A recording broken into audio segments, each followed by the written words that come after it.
What's up, dog fans, big fish ballers, and South Florida representatives? It's your folk Dave Wade back on set, back in your speaker once again to recap the Sunday night game versus the Philadelphia Eagles. And it was in the city of brotherly love, but they Philly fans had no brotherly love for us last night. It was definitely a challenging bout, and they set the scene for this pretty much like a heavyweight fight, just like Ali and Frazier. That's how they were setting the scene for Tua versus Hurts. Almost like Roy Jones or Bernard Hopkins.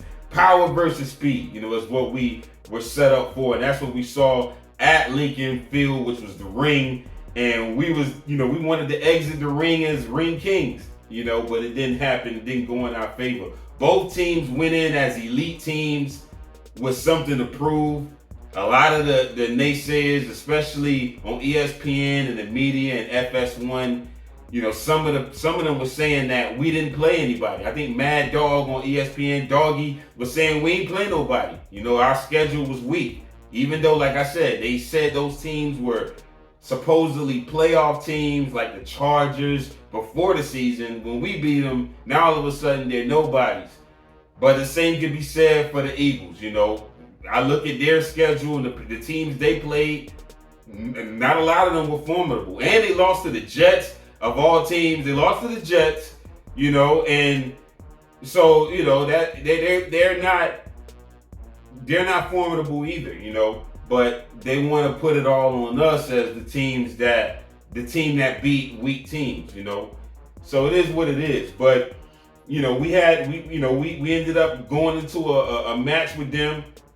Mike McDaniel versus Sean Desai, playing chess, and it was a legit game as far as the hype. But as far as everything else, we're going to talk about it. But I will say those Kelly Green uniforms that they wore was cold. I know the Hunter Green uniforms they got, a lot of they fans like those, but the ones they wore last night, those are the Seth Joyners, the Reggie White, Randall Cunningham throwback unis, and so I like those. I wish we would have wore the 84 Dolphins uniforms, throwback with throwback. I don't know why the league ain't let us do that, but we're going to have to wait to go back in time next week when we play the Patriots. We're going to wear our throwbacks next Sunday. Xavier Howard and Connor Williams, they were both out this game. So Liam Eichenberg and Eli Apple, they were the subs. Liam, he played average this game. He played okay. Not great.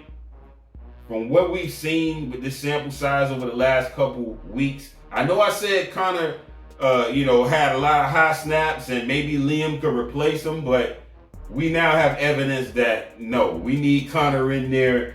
Connor, he's a better blocker. Our run game is legit when he's in there, and we clicking on all cylinders as far as getting to our spots in the blocking game with Connor, him making calls, the little things like that he has experience doing, more experience than Liam. We need that. And Liam is he's doing okay for being a backup center, but we need Connor up in there.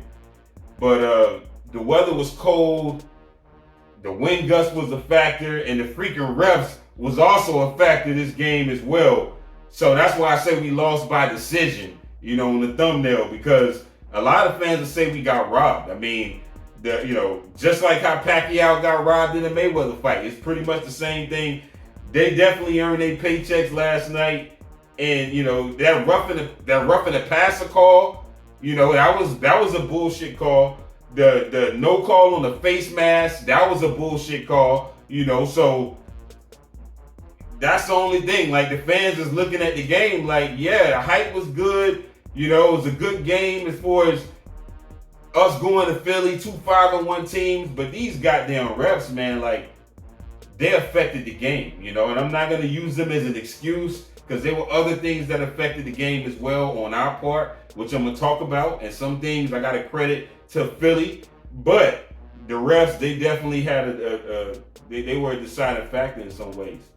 But like I said, some of the things that I didn't like this game, that disappointed me was, the play calling on certain plays. Like Mike McDaniel, his offensive strategy this game, it wasn't bad. It just wasn't his best game plan. I think he could have came up with a better one against their defense. Reek dropped some key passes this game that cost us, which I'm going to talk about in the play-by-play.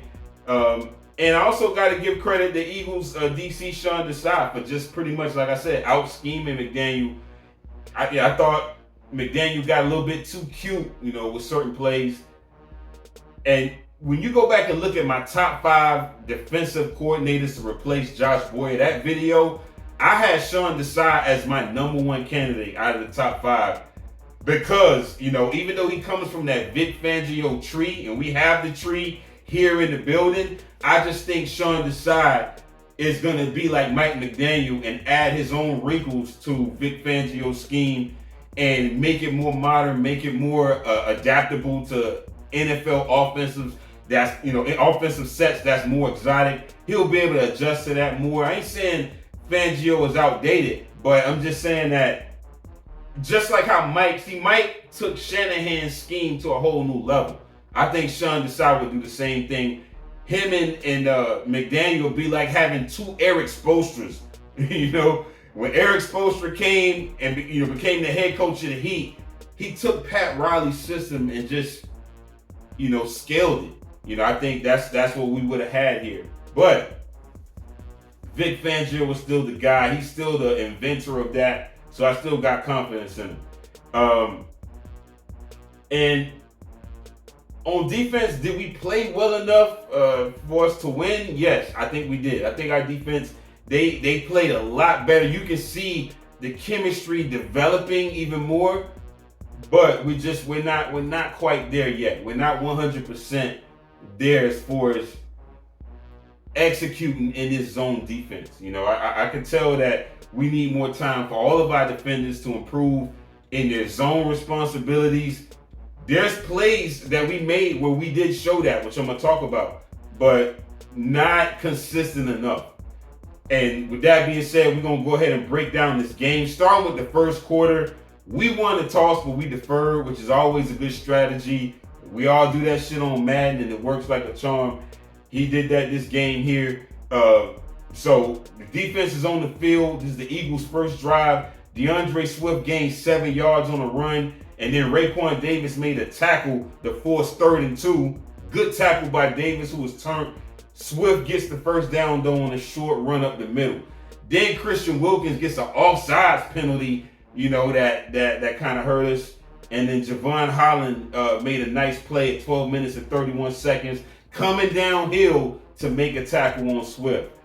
Van Ginkel and Eli Apple showed that zone awareness that I said all of our defenders need to start showing. On a would-be catch by Devontae Smith, Gink was able to dislodge the ball, and he did a good job on that play, him and Apple. Apple played good this game. 10 minutes and 44 seconds, I noticed we used Bradley Chubb as a spy. So not only does he have pressure responsibilities, there's certain plays where we use him as a spy. That's going to serve us well when we have to play Lamar Jackson and play some of these other mobile quarterbacks. It took him some time to get rolling because he could have showed this against Josh Allen when we played the Bills, but he didn't, as much as he should have. But he showed it this game here. Jerome Baker was getting beat by Dallas Goedert in coverage on some plays, but he did a good job of reading and reacting on the play here with Jalen Hurts on a zone read fake.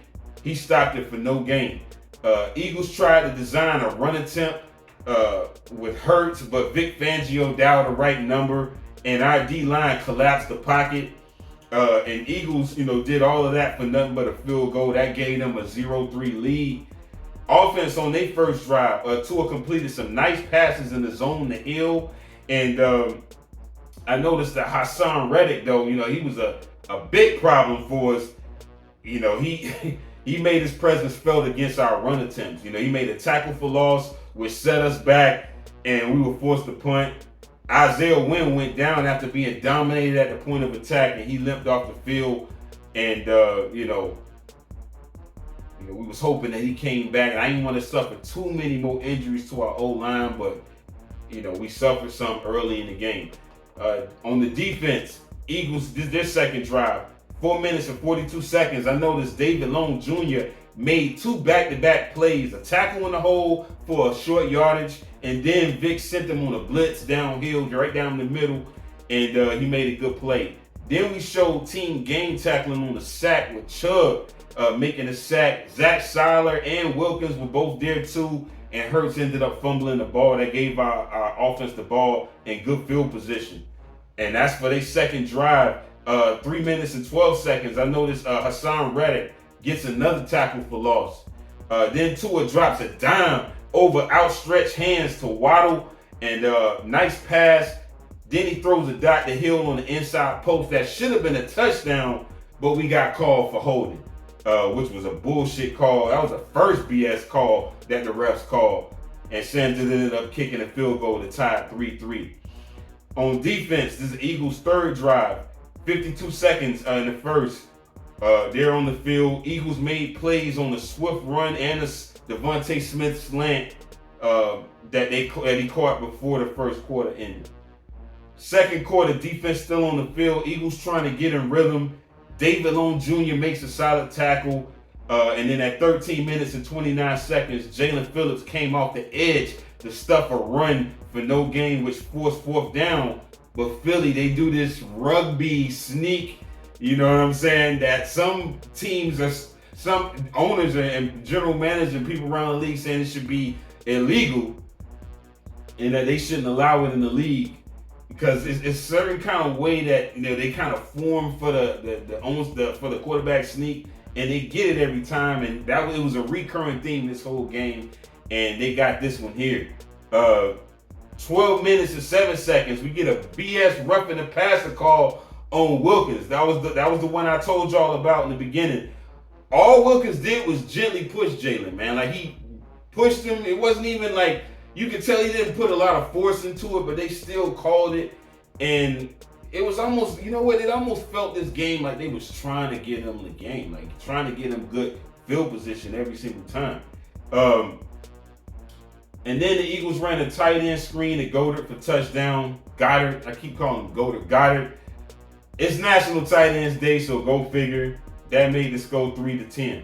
Offense back on the field, third drive. Waddle had to wear a heating pad, they said, on the sidelines because he got banged up on this drive. Tua threw a dot to Hill on the left sidelines with 10 minutes and 38 seconds. Looked like it was going to be intercepted, but Uno's accuracy was right on target. But then he threw a bad pass on the next play, and we were 3 and out. Bailey ended up punting. Defense comes back on for the Eagles' fourth drive with 9 minutes and 12 seconds in the second. David Long showed good pursuit off the backside and made a tackle on Swift for no gain. Eli Apple made a sound hit on Julio Jones, who made his first appearance as an Eagle. They signed him right before this game, and he made a decent catch, but Eli made a nice pop, laid the wood on him, and backed him up on that play. 6 minutes and 48 seconds, Jerome Baker showed patience and gap assignment. He was, kind of read both holes and got in there to get a TFL. And then 4 minutes and 51 seconds, Bradley Chubb almost forced a turnover, got around the edge, showed good bend, and hit Jalen Hurts' arms as he was throwing, but Devontae Smith concentrated and still caught the football. 3 minutes and 32 seconds, Chubb almost sacks Hurts again, but Jalen scrambled and found AJ on a scramble drill throw. Perry Nickerson was able to tackle him at the 1, but then they ran that quarterback sneak again that gave them a lead, 3-17. Offense on the field for the fourth drive. Waddle was in pain and had to go to the locker room, they said, before the half. So Cedric Wilson ended up, having to fill in for him with Berrios also making plays. McDaniel at 2 minutes and 31 seconds tried to run a trick play though to Cedric Wilson where he had Tua throwing the steady, and Wilson attempted to throw, but he got tackled for a loss. That was that cute, that trying to be cute play that he shouldn't have ran that I was talking about. 1 minute and 57 seconds, Tua threw one of the best passes I ever seen in my life to Cedric Wilson for a 30-yard gain.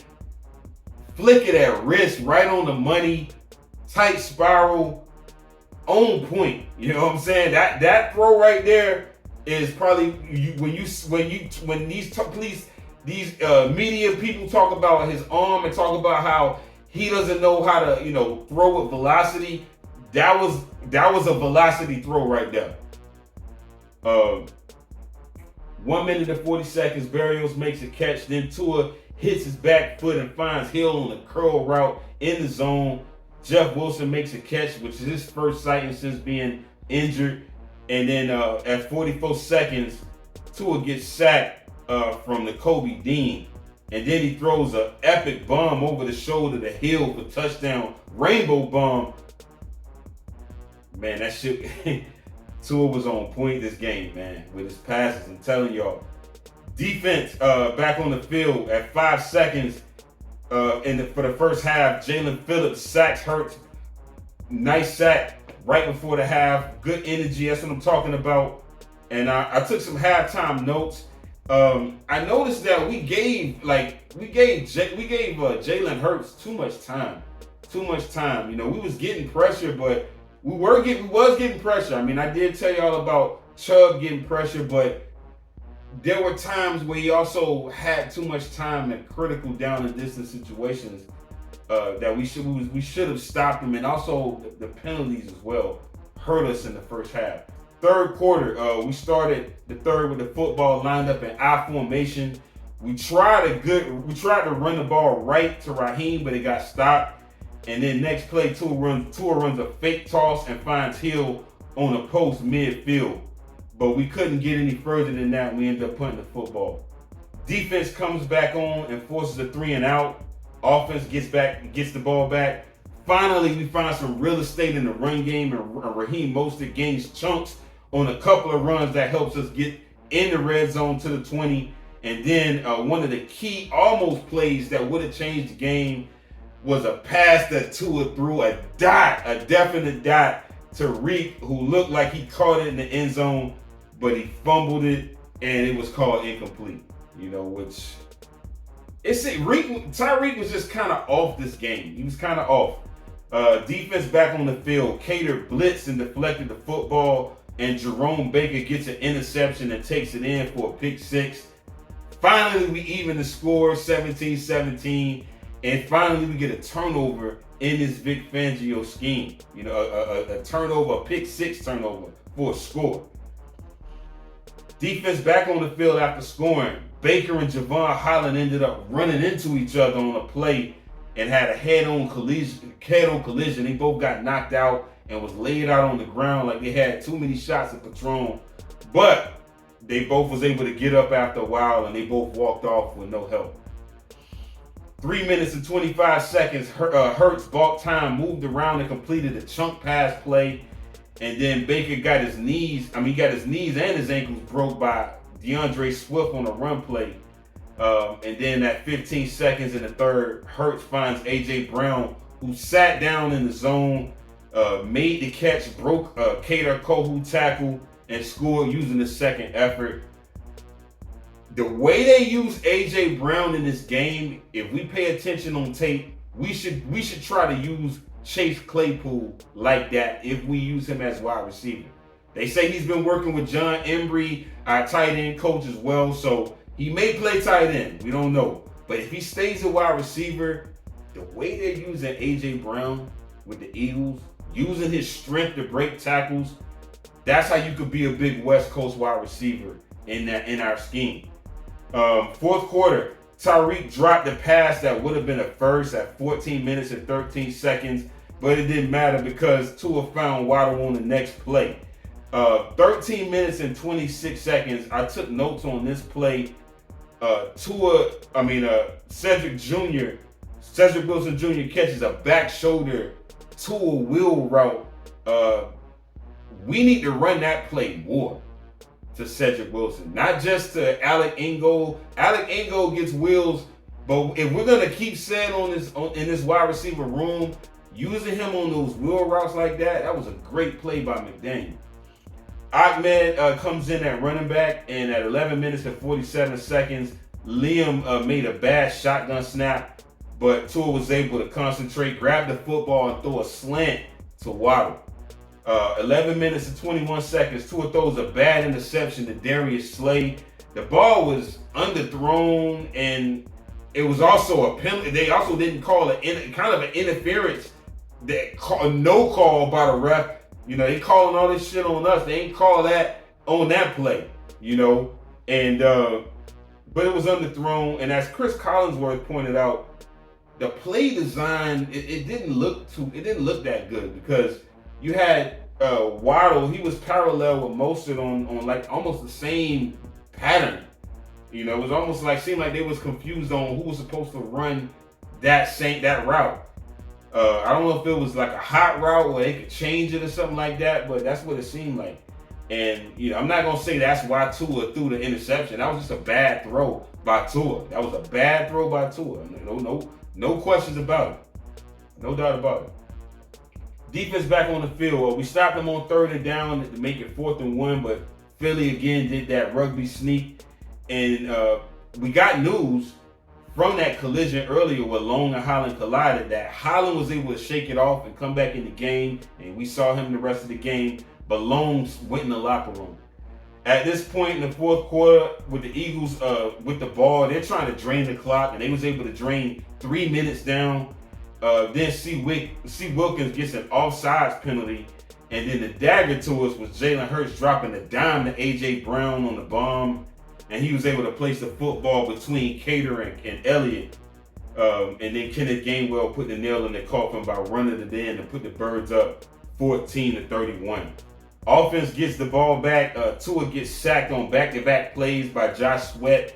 We ended up using all our timeouts, and you could tell that Philly had their safeties covering the boundary, so the middle of the field was open. Maybe we could have got a post or something like that, but we wasn't able to do that. And overall, that the conclusion is that Philly shell defense came to play. And they gave us an L. Hassan Reddick, he was a force multiplier. He changed the game. And also my final thoughts is, I think offensively we just had too much inconsistency from our O-line. Our pass protection was good in the first half as far as pass protection, but Philly did an excellent job of keeping our ground attack at bay, and they were more physical in the trenches I would say on both sides of the trenches. Second half, our ground game did get going, but it was just too little too late. And we didn't have, usually when our ground game is going, we got 2 backs that are able to spring long runs. Like we have Mostert and A-Chain both busting that hole. We couldn't get Salvon Ahmed going. It was just Mostert, and that was it. And y'all gonna see in the stats. Speaking of stats, we're gonna analyze the stats on numbers. A lot of numbers don't. Tua went 23 of 32, 216 yards, average 6.8 yards per pass. My bad. 1 touchdown, 1 terrible pick, like I said, and it was an underthrown pass. Finished with a QBR of 44 and a quarterback rating of 87.5. So the quarterback rating is high because he was on point, but that interception, it dropped his QBR down. We got short-circuited in the run game, like I said. Philly wasn't having none of that in the first half. They had a bounty on Raheem Mostert, and he only had 9 totes for 45 yards. He did average 5 yards per carry though, but he wasn't able to really break off no long runs for scores. His longest run was 21 yards, but we'd have seen Mostert break them for like 40 and 50. So Tyreek Waddle and said were the main targets this game. Even though it was National Tight Ends Day for everybody else around the league, our tight ends didn't do much in the receiving game. Hill had 11 recs for 88 yards and 1 touchdown. Waddle had 6 catches for 63 yards. Wilson had 2 catches for 48 yards. Our O-line, I give them a C. I give them a C. They didn't play, it wasn't monstrosity. I mean, Tua got sacked 3 times for 10 yards. So I look at the yardage. I don't just look at the sacks. It's a difference between getting sacked for 8 yards and now it's 3rd and 18 or 2nd and 18 versus you got sacked for maybe 3 yards. That's not that bad. That means you can still run that same play. You know, if it's 3rd and 18, you got to change whatever that call was to a play that's going to get you further down the field, you know. So defensively, Jerome Baker had the most tackles with 11, 6 solo, 1 tackle for loss, and 1 PD. But from my eyes, Bradley Chubb, he was the biggest fish last night. He had 7 total tackles, 5 solo, 2 sacks, 1 TFL, 1 quarterback hit. Even though the stat sheet shows that A.J. Brown went off, you know, with over 100 yards, to me, from what I saw, it was pretty much Dallas Goedert at tight end. Hurts was able to use him as a security blanket all night long. And, you know, his conversions was our undoing. His 3rd down conversions, that was our undoing. I'm glad that we finally scored on defense. Like I said, I hope to see us score more. We also need to stop teams from getting in field goal range. Like, that's another problem I have with Vic Fangio's defense. Even though I see us getting better, this game proved that. I don't like that. As a fan, I don't like that we're still, that bend but don't break approach that he has is still allowing teams to have either better field position than us, or they're able to dictate the field position with how we're playing it. Because they still able to get in field goal range. And I get it, it's just 3 points. But what if we're getting stopped in bad field position? You know, and they're kicking field goals, but they're still getting touchdowns too. That's not a good recipe, you know. So I want to see us actually stop teams at their 20, at their 30, and they're punting. And now Barrios able to catch that bitch and run it and get us past the 50 or get us in their territory now to just make a couple plays and we in there. I don't want us having to start all the way back to our 20 or our 25 or, you know, inside the 5, inside the 10. You know, I want the road less traveled. You know what I'm saying? Hurts, he went 23 for 31, 279 yards and 2 touchdowns on us. And, you know, we did a better job against the run than in the past. Here's my big fish ballers for this week. I'm going to put Tua on the list, even though he didn't play his best game. Raheem Mostert's on the list, even though he didn't play his best game. Same thing with Tyreek. Cedric Wilson's on the list. Jalen Waddle's on there. Jerome Baker. You on the list. Bradley Chubb, you on the list. Jalen Phillips is on the list. Van Ginkel, David Long Jr., C. Wilt, Raekwon Davis, and Eli Apple. Next game, we're at home to host the Patriots, who did us a favor this week by canceling the Bills, to drop their record to 5-3. So that still puts us at the top of the division. It don't matter that we lost to the Eagles, really, because they're in the NFC. We still have good power in the AFC, so because we only got 1 loss to the Bills, but we're ahead of them. You know what I'm saying? They below us. And, you know, the Jets, I see them coming, but we ain't worried about the Jets. We ain't worried about the Jets at all. But y'all let me know what y'all think in the comment section about this game, about the loss. Where do y'all think we're at? Are y'all worried now about our defense, about our offense, about our injuries? I want to know what y'all think. That's all I got. Till next time, signing off.